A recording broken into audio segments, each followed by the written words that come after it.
Okie dokie. How are you guys doing today? Hi, we're Doing doing pretty good. How are you? Pretty good. Thank you for asking. Before we get too far into this interview, I would like to make sure it's completely okay to record this via my iPad right there. Is that all right with y'all?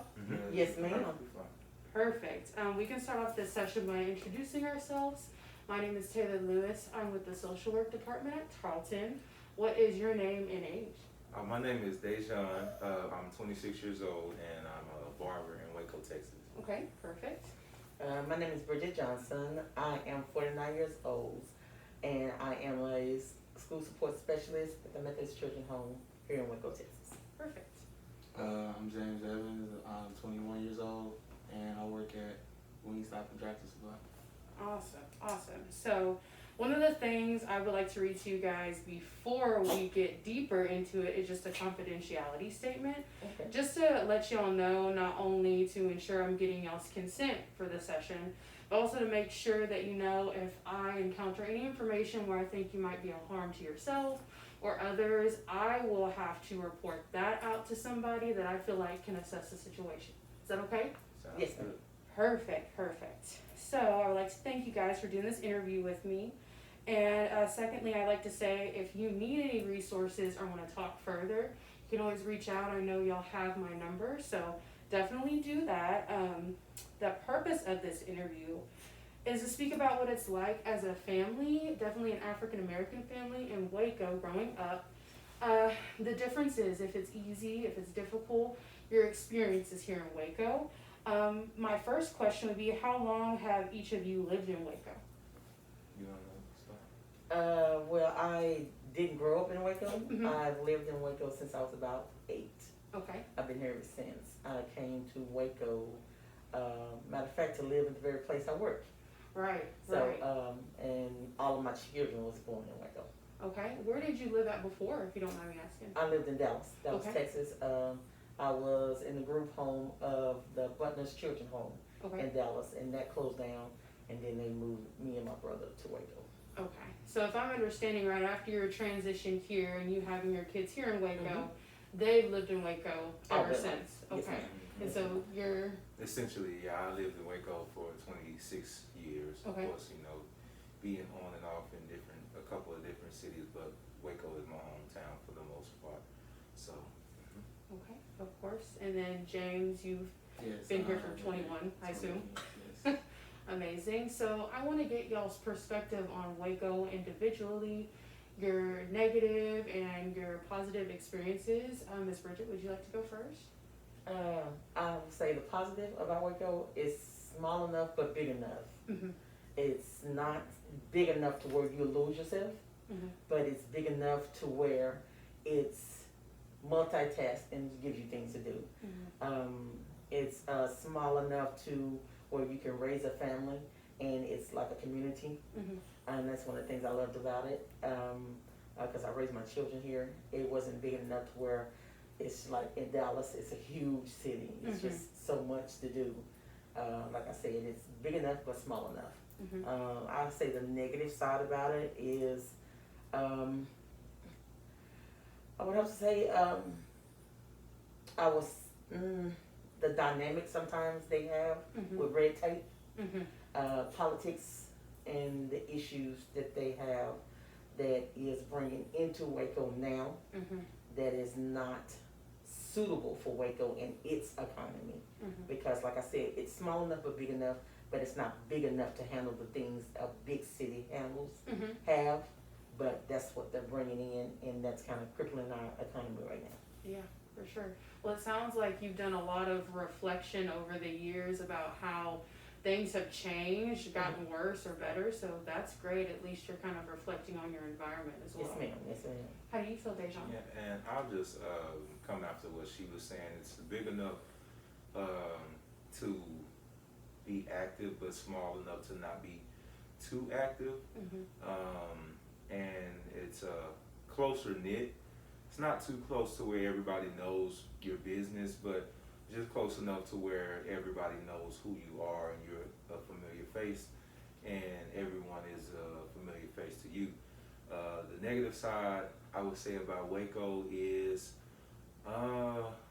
because of how small we are, we tend to try to find things to get into, and that's not necessarily the best, because when we don't have certain things going on in the city, we tend to find certain things to try to do, and sometimes that's a negative. For at least for me, that is, because it really takes discipline to just leave other things alone. And even like my mother said, not necessarily gentrification, but just not understanding the economy. We're not able to afford, as a whole, Waco isn't able to afford some of the new upbringings and things of that nature when it comes to real estate, or when it comes to finance and things of that nature. So it kind of takes a toll on those who can't afford that big city lifestyle, when you try to bring the big city into a smaller city when it's not really equipped for that. Yeah. So, For sure. Well, thank you so much for your opinion on kind of your positive and negative outlook on Waco. Right. That's for sure so true. I mean, James, how do you feel? Like to be honest, I never actually like thought about like positives or negatives about Waco. I mean, I feel like for a positive, you know what I'm saying? For like a positive, I'll say like, I mean, it's like they said, it's not too big but not too small. You know what I'm saying? You definitely can get around easier. I mean, you know what I'm saying? Like other cities, it's more traffic, but here, you know, it's cool. You know what I'm saying? And I feel like for negative, yeah, like it's not. As far as what he said, you know, it's not many things to do. You know. Yeah, for sure.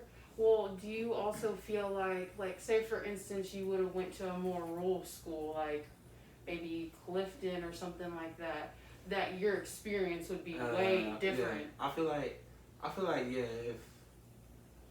if I had went to like a different school, like not outside of Waco or something like that, it would be like way more experience. You know what I'm saying? I mean, I kind of liked it in Waco because, you know what I'm saying, it helps you build your name up, you know what I'm saying? It helps you, like saying, like, you know what I'm saying, at the end of the day, I feel like you would want somebody like, oh, wow, he actually made it out of Waco, Texas. You know For what sure. I'm saying? So. For sure. Well, one of my next questions would be for the people that haven't lived in Waco and here all their life, so Miss Bridget, was it a better experience living somewhere else rather than Waco? I would say I couldn't really say at living somewhere else like in Dallas or something because I was a kid. So you know, anything is better when you're a kid. Right. So you have a mindset of like everything is great, or in my case, you know, it's just what it is. Versus if I was living in as an adult. I spent a little time. I moved back to Dallas before having children, and I ended up coming back to Waco because Dallas was just too big. It was just like just lost in the mass of things, and I didn't like that because it was like always something to do. You have to be very disciplined to stay in a big city, right? Because there's always something to do. There's always something to do, and so I will. At the time, I was going to El Central College in Dallas. And so I just found myself coming back. And when I came back and I went to MTC. And it was just like, it was a little bit like, you can breathe a little better. You can, I could find myself moving around a little bit better. And so it was easier for me to adjust in Waco versus a bigger city like Dallas, Houston, Austin. And so it's just, like I said, it was not small, too small, but it was big enough. Right. Did you notice any curriculum difference from like Dallas coming back to Waco whenever you were in college? You notice anything that you got taught more in Dallas or less here or vice versa? I would say Dallas curriculums and all of those they just have so much opportunities. I like the fact that in Dallas, you know, they had so many organizations, they have so many jobs, they have so many things that you can, can say, okay, this is my field, I have that opportunity. Whereas Waco, you only have this amount of opportunities of job market. Mhm. You only have that amount of resources. Mhm. Versus in a big city, you have more opportunities, you have more increase in salary pay, you have more increase to be able to live in that economic because they have better wages versus Waco. Mhm. Because Waco hasn't had a salary increase in a minute for a minimum wage, Mhm. but you're increasing the economics and the real estate and everything in here, Mhm. but you're not increasing the pay to go along with the high price of that. Mhm. And so that's why I say I like Dallas and the big cities of that, because even though it's high economy, they also make sure that you be able to afford that by the resources and the employment and the salary that goes along with it. Mhm. I think with the curriculum wise, I could definitely attest to that as far as like things being taught differently in Dallas versus things being taught differently in Waco. What I've noticed with like smaller cities is that there's not as much energy being put out to teach what needs to be taught versus bigger I think it's the progressiveness is one thing that always sticks out. With smaller cities, they tend to stick to what they know, whether it be school, state, religion, and whatever they stand behind the hardest on. That's usually what is taught in school. But with bigger cities, there's a lot more progressiveness. So that progressiveness tends to open up a lot more avenues as far as getting taught things that you wouldn't be taught in a smaller city. Being taught that, even about African American history, there in bigger cities, people teach it depending on where you're living. It's more of a focus on the curriculum of African American studies in high school and even in middle school sometimes, whereas in smaller cities you don't really even get a chance to study any African American studies until you go to college, and because in smaller cities most people really can't afford sometimes to go to college, you never really get those types of studies. So it's a domino effect as far as curriculum versus what being in a bigger city versus a smaller city. Yeah. For sure. And James, how do you feel like your experience? You said you went to Waco High before, right? Yes. How was your experience there? I went to a very small school, so I'm sure it's really different compared to Waco High. My experience at Waco High, it was a good experience. You know what I'm saying? I feel like there are some things that I could have been better. You know what I'm saying? As far as like what they was talking about, like things that we actually need to know.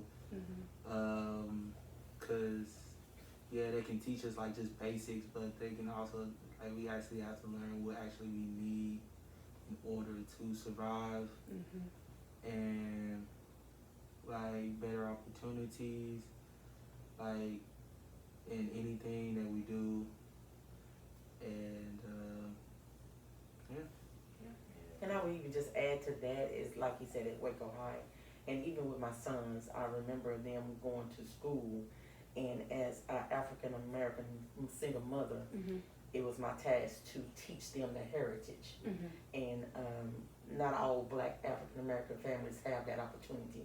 So they found in the school system sometimes met with opposition because they were taught their heritage, and when they went to class, and it's like, hey, now that this is what we taught, this is our heritage, this is not right.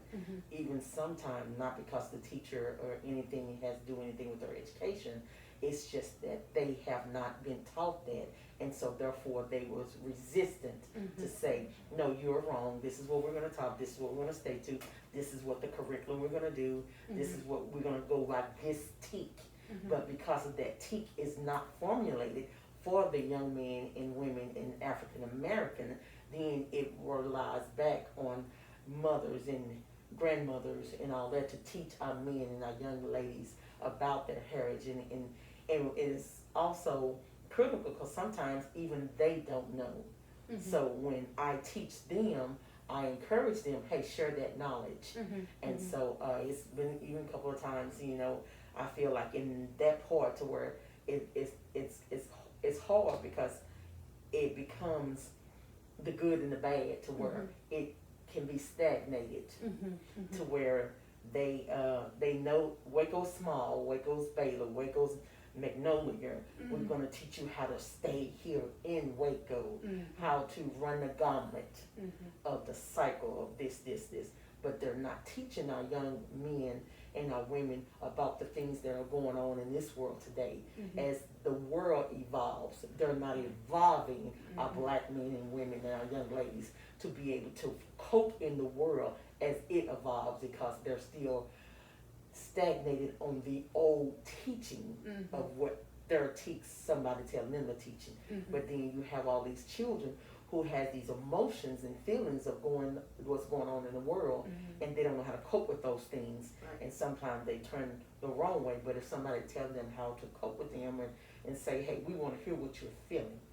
We want to know how you feel about that, how you feel about the riots, how you feel about the shootings of black men and young women in their houses, how you feel about that. They're viewed as being aggressive about the way they feel, but nobody takes the opportunity to say, let me just sit down and listen. Yeah, I mean, and you probably won't.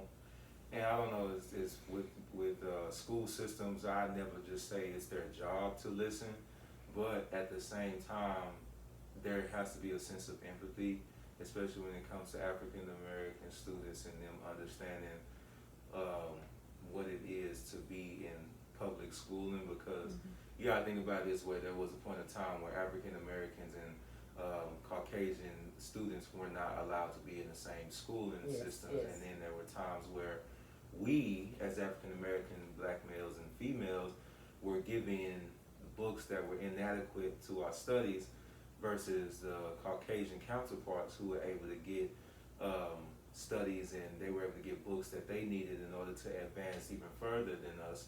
So that plays a part even into current education systems today. And when we talk about things like in school, you know, as far as big city versus little cities, you'll catch little cities teaching sometimes about financial literacy, or even now, I know that certain big cities teach about financial literacy, accounting, home resources, home economics, things of that nature. Basically things to help you survive, but in for that transition from high school to adulthood.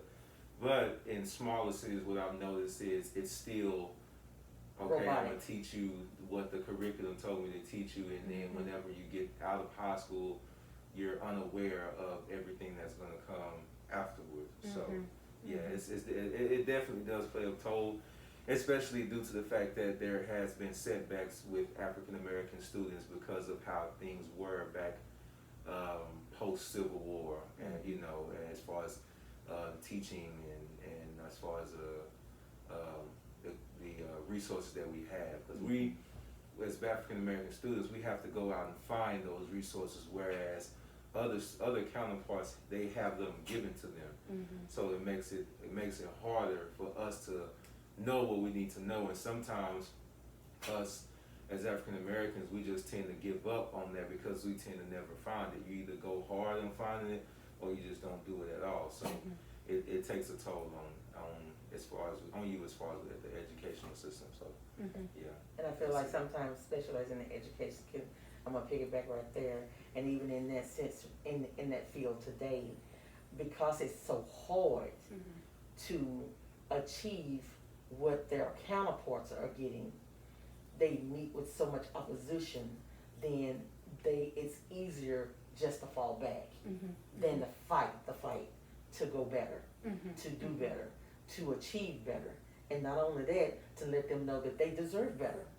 So that's why I think, especially like in a smaller city, we don't have a lot of programs that are designed for African Americans You know, like in Dallas, you know, they have the Black African American Museum. They have Heritage, you know, or they have all these things that they can go and see and do and know, and I can visualize this is my heritage, this is role models, these are things. But in a smaller city, those things are not even out.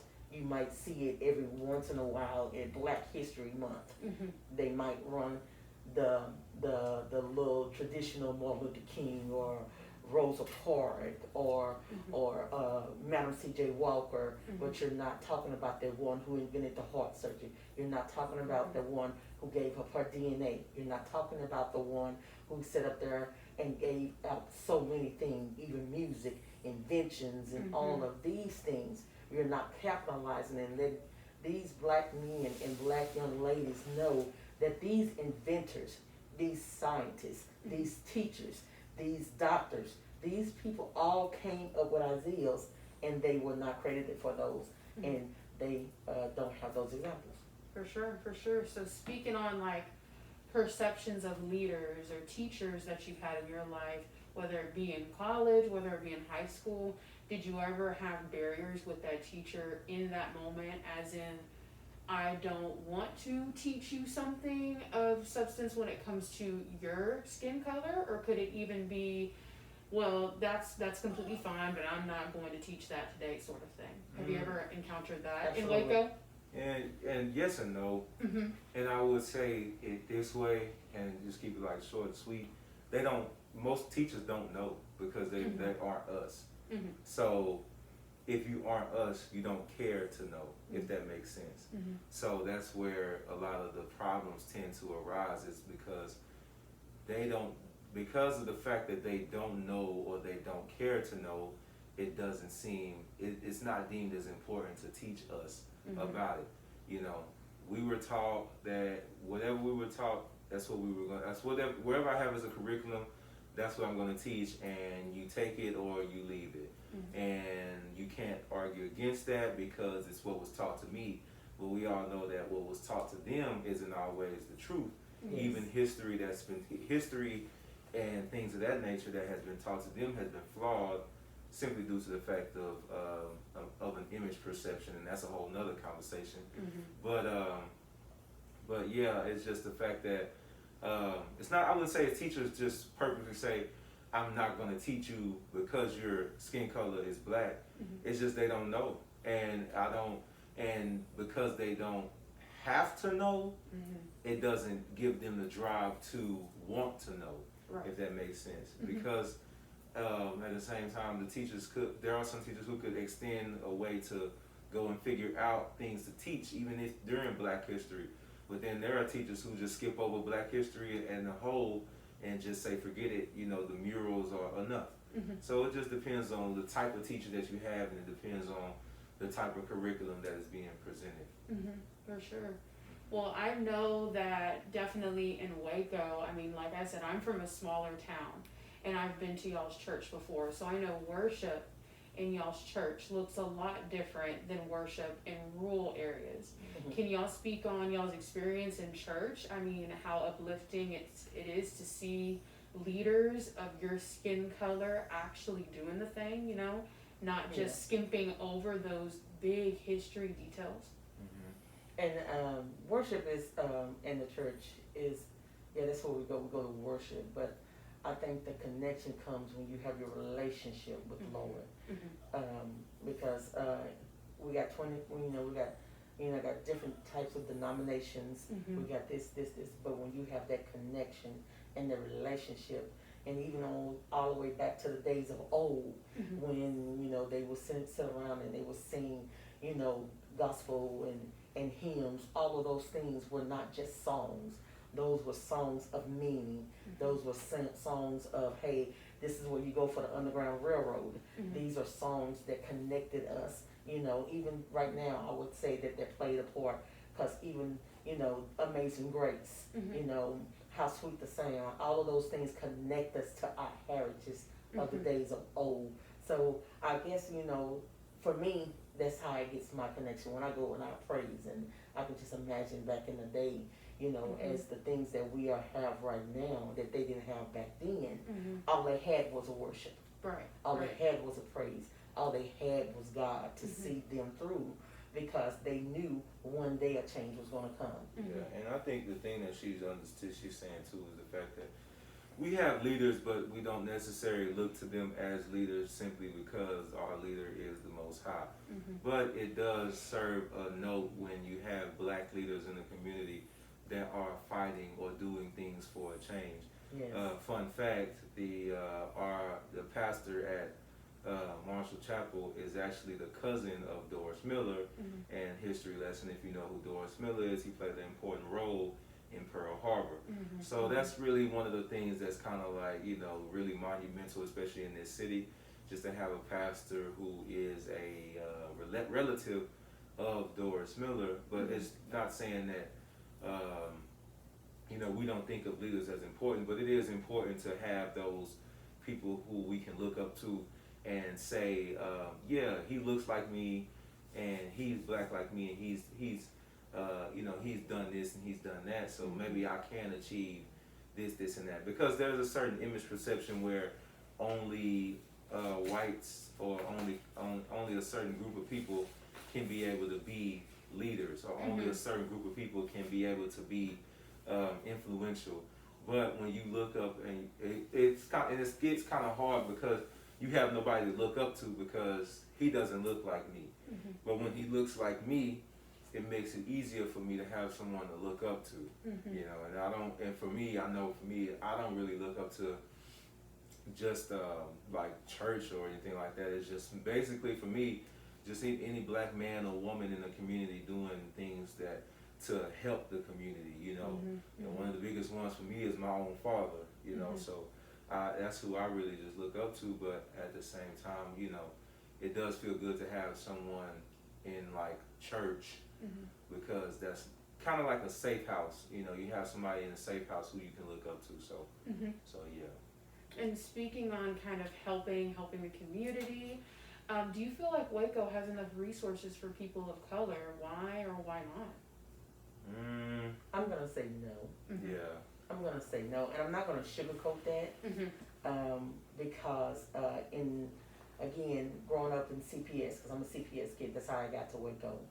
I'm going to say no, they don't have enough organizations, they don't have enough things to celebrate the even black culture. Mhm. There are moments where you see the growth that needs to take place, Mhm. but it's hindered Mhm. and kept from the growth. Mhm. Does that make sense? Mhm. I just like, it's so many things that, like right now, even in this very moment, we have a lot of our black young men, and, they're out, they're not graduating, they're not, they're not going to school, they're dropping out. Mhm. It's not because they're not smart. Right. It's not because they can't do the work. It's because there's no investment Mhm. into their education. Mhm. And a lot of things, I'm very fortunate, and I thank God for my education. I thank God being able to be with my kids and have them education. But even as they was going through school, I would always, try to help the other parent who didn't know how, Mhm. didn't know how to speak at a teacher's conference, who didn't know how to go up there and say, hey, I'm having a problem, I need you to help me. Mhm. I always try to be an advocate for that black young mother Mhm. to help her with her kid, how to go to the school board, how to go to the principal. And they don't have enough programs for those African American moms and stuff like that in the community to make them feel like that they matter. Yeah, because They matter. and I'm piggyback on that. To be honest, we're viewed as far, because like my mom, she's a single parent, so, and it's crazy because with single parents, whether you're a single black mother or a single black father, the common denominator of both of those is the fact that most view us as most view parents as as far as like, they don't care. They just view like black parents as parents who just don't care about their kids' education or their kids' curriculum or their kids' involvement in school. So I think what's a shame is the fact that whenever my mother used to come and check on me and the teacher, it used to throw the administrators, and it used to throw principals and vice principals and teachers. It used to throw them completely off. Not necessarily seeing a parent in the classroom, because mind you, there are a lot of parents who are active in school board meetings, PTA meetings, and things of that nature. But I think it really is just to be able to see a black parent sitting in on his or her son's or daughter's classroom and making sure that his or her son or daughter is doing what they are supposed to be doing, and also checking on their teacher to make sure that they're doing what they're supposed to be doing as far as teaching. You don't really see that enough. And also there aren't a lot of, like she said, there isn't a lot of investment when it comes to the involvement of African American mothers and fathers in our school systems. And part of that is not saying that it's somebody else's fault while we aren't involved in our kids' education, because there is a role that black parents have to take in their own kids, whether there is a resource or not. So I can't necessarily say that it's the city's fault, because the same lack of investment that the city gave, my mother was able to do above and beyond with our education. So I'm not saying that there's not an excuse. It can be done. It's attainable. You can be involved in your child's education without all of the involvement from the city. Now, I will say that there needs to be a certain level of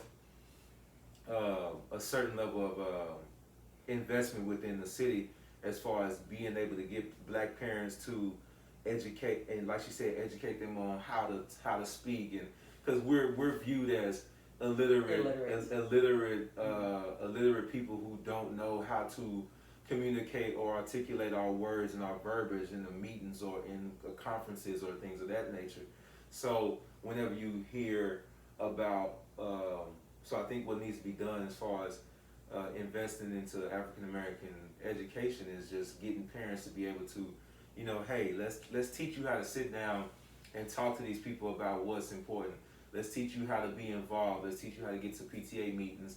And even with the students, let's teach y'all how to, first of all, take it seriously if you're not taking it seriously. And if you are, then let's teach you how to be even better. So I think it's just more along the lines of, and for me, I can only speak for me, and this is probably going to be all I'm going to say for this one is just like sum it up. I can't expect somebody else to do for me what I need to be doing for others.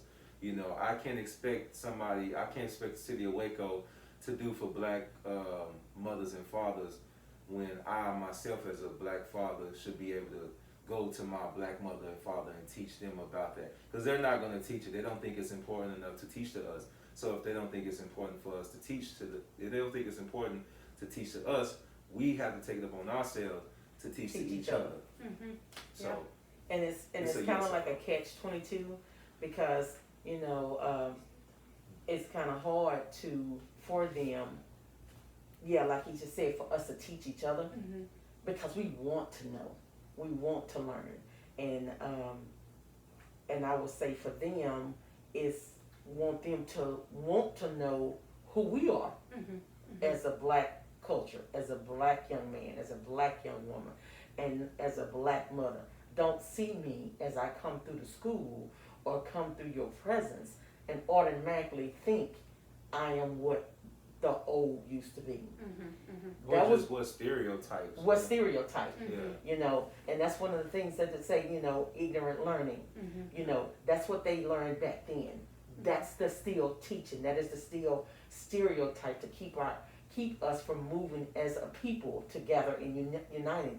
If you're still having the mindset back then, and you're still carrying a mindset in the present, and you're not looking to change your mind in the future, then there's no way that you can never come to the understanding of how to deal with a black young man, how to deal with a black young woman, how to deal with a black parent.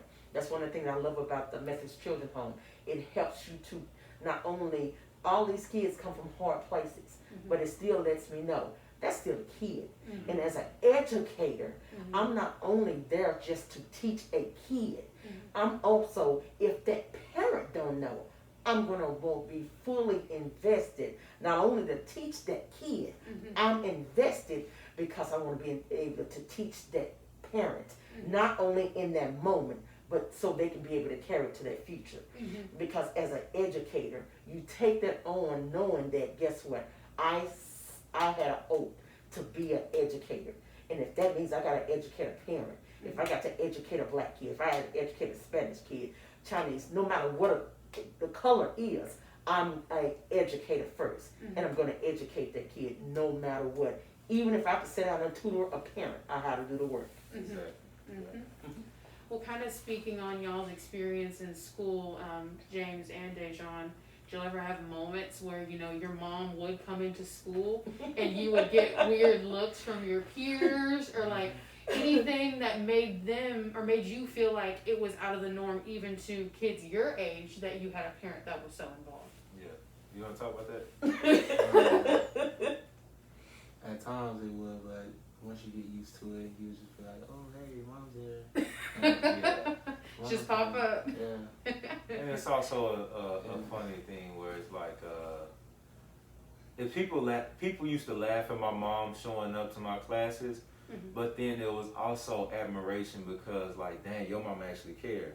You know, like, I think that's really what it was. It's just, you know, and it kind of broke the stereotype of, because there's a bad stereotype of that black parents don't care about their black children's education, and black parents just gonna take up for their children no matter what, right or wrong. But that's not all black parents, you know. That's not. And I've seen white parents who do the same or even worse. I've seen Hispanic parents who've done worse. So it just depends on the type of parent that you are and the type of child that you have. So for me, whenever I was in high school or even middle school, when I saw, you know, people be like, ah, ha, ha, your mama here. But then in the back of their mind, as I'm looking at them, I could definitely tell, like, man, you know, and even like as I've gotten older and had discussions with some of my classmates that I've had, they're like, man, I remember your mama used to come up to the school all the time, bro. And I remember she used to come and check on you and all that. But man, that's crazy. Like, your mama really cared. Like, my mama never came up to the school, or my mama was never that involved like your mama was. So it just makes you, and then you start thinking about, not necessarily saying that I'm better than somebody else, but I'm just grateful that I was able to have a mother who was invested into my education well enough to say, look, I'm not going to let you fall short because you already are given 2 strikes as a black man anyway. Right. So you don't need to strike out, and your education is one of those very things that is going to keep you from striking out. Because also, fun fact, as I learned from my mother, if you understand anything about the educational system, they set mostly black men and women up for failure around 2nd grade due to these state exams. These state exams tell you if you're going to be smart enough to handle the real world, or you're probably going to go to prison. That's what those state tests tell you, and you can figure that out by 2nd grade. So for her involvement, it just made me feel, I was appreciative because I was like, okay, my mom really cares. Didn't like it at the time, don't get me wrong, but as I grew older, it's like, okay, I see why she was involved so much. So I've just been looking at time. Oh yeah. For sure. Well, one of the things I would like to do is just thank you guys for y'all's time. One of the things I want to say and ask as we're wrapping up, if you had to kind of on a scale rate your experience in Waco from 1 out of 10, what would you say it would be? As an African American woman, it could be as an African American woman, as a mother, as whatever you feel like is the biggest scope for you. I would say, you know, with anything you always have, you know, bad. There's good and bad with anything. There's been struggles, there's been ups, there's been downs. If I had to give a number, the overall experience of my life here in Waco, I would give it about a 7. Because again, And I wouldn't give it I'm gonna say 7 for the environment, because I've been around a lot of good people here. But the most thing that make Waco good for me and for the 7 is, I say 2 out of that would be Waco, but the 5 is my family, because my family makes it better. Because of, I think it would be so much better. That's one of the things I've always told my kids: get up and move out of Waco, because Waco is, I don't want them to be stagnated. I want them to get up. I want them to adventure. I want them to go out. And that's one of the things, even when they went to college, he went to college, and and the things that they did, and in military, he was on ROTC, and my daughter's in nursing, and all of that. I want them to get out and adventure. I want them, it's one of the things I always wanted to instill in them. Education is the key, and no matter what anybody say to you of your race, your manhood, no matter what, once you get it, there's nothing nobody can do to do is take it. What would you, James, what would you say? 1 out of 10 in Waco. I'll have to probably say probably like a 7.5. 7.5, because yeah, there are some good things, but there are also some bad things. You know what I'm saying? I would probably say there's some stuff that we just gotta, probably some stuff that needs to be tweaked on, stuff that can be way more improved on, and if it's already good, we can probably do something to even improve on it more. For sure. Absolutely. What'd you say, Dejon? I say a solid 5, and that's simply because of the fact that I love Waco because it's close knitted, but I don't like Waco because there isn't a lot of opportunity, and Waco serves as like a black hole of some sort. And you got to be careful of who you're involved with around, and what you're involved in. So I just kind of say a solid 5 because of the fact that you can get trapped in Waco essentially, and if you don't have the discipline to move around, you get stuck in a certain cycle that isn't beneficial for you or any type of family that you're bringing or the family that you currently have. So yeah, it's good, but it can be better. For sure. Well, like I said again, I would like to thank you guys for your time. As I've known y'all truly have a beautiful family, a beautiful dynamic. I wouldn't want to know anybody else other than you guys. Like I said before, if you need to reflect on anything, if you need resources, even if you want to pitch ideas, part of one of my other classes is financial literacy. So I'm trying to grow that area here in Waco too. I would love to hear y'all's ideas, y'all's feelings about anything. So always reach out to me, and yeah, that concludes our interview. Thank you guys so much. You're welcome. You're absolutely welcome. Thank you.